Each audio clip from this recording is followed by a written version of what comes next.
Tonight, you'll flip a switch and a room will fill with light. You'll turn a dial and blue flame will appear beneath a pot.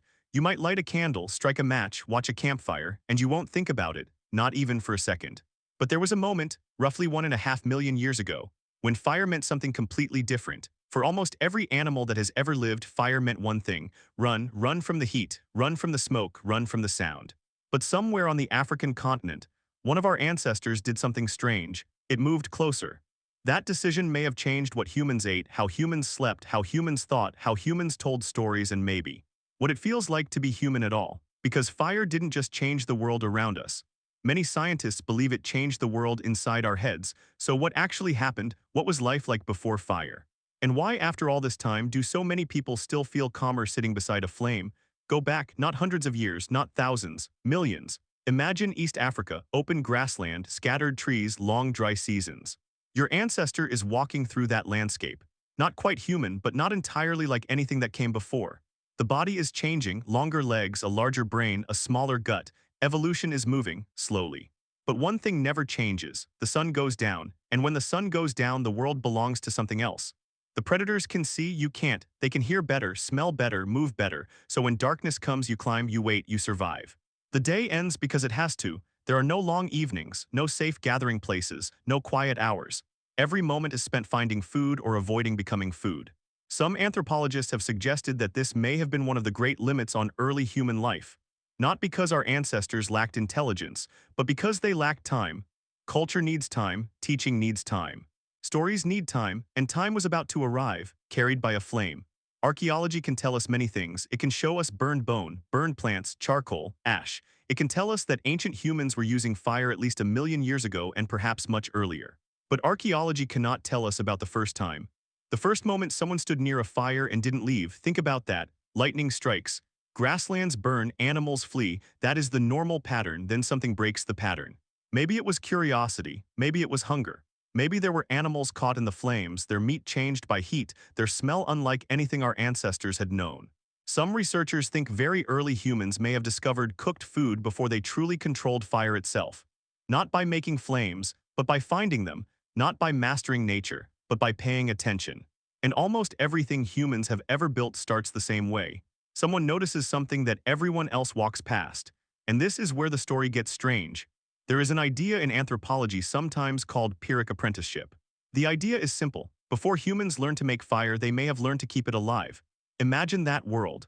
A storm creates a fire, a tree burns, an ember survives, and someone refuses to let it die for days, maybe weeks.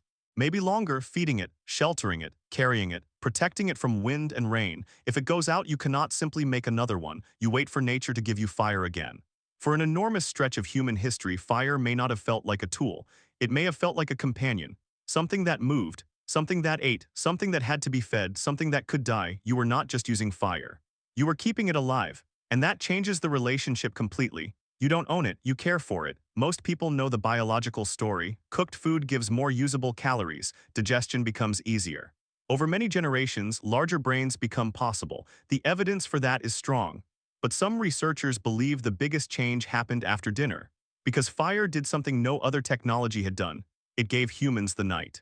Picture it, you are not hiding in a tree. You are sitting on the ground. There is warmth. There is light. The predators stay back. For the first time, your nervous system is not solving an immediate emergency. You are safe. And what do humans do when they are safe, fed, warm, and surrounded by people they trust? They tell stories. Studies of traditional societies have found that conversations around evening fires are very different from conversations during the day. The daytime is practical, food, work, problems. The firelight is different. People talk about ancestors, heroes, strange places, old mistakes, things that never happened, things that might happen. The campfire may have become the first classroom, the first theater, the first history book, the first place where one generation handed an invisible world to the next. And maybe that's why this story matters, because fire didn't just cook food. It created a place where imagination could survive. A mind that can wander is a mind that can plan. A mind that can plan can build a future.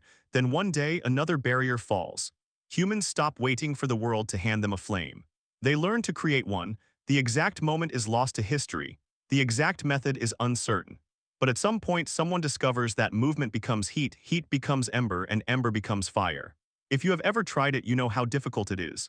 Minutes of effort, perfect coordination, dry material, steady hands, one mistake and you begin again. This is not casual knowledge.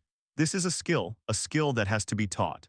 One person sitting beside another, watching, correcting, trying again. The first classroom may have been nothing more than two pieces of wood on a patch of dry ground, and the psychological change is enormous. Before, fire was a gift. Now it is knowledge before you waited. Now you create, the flame is no longer outside you. The possibility of the flame lives inside you, as memory, as technique, as culture. Tonight you'll flip a switch and a room will fill with light. You will probably never need to carry an ember across a landscape. You will probably never need to make fire from sticks.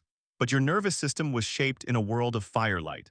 A world where evening meant warmth, voices, stories, and the feeling that for a few precious hours, the darkness could be held back. And maybe that's why people still sit around campfires long after they stopped being necessary. Maybe that's why a candle changes the mood of a room.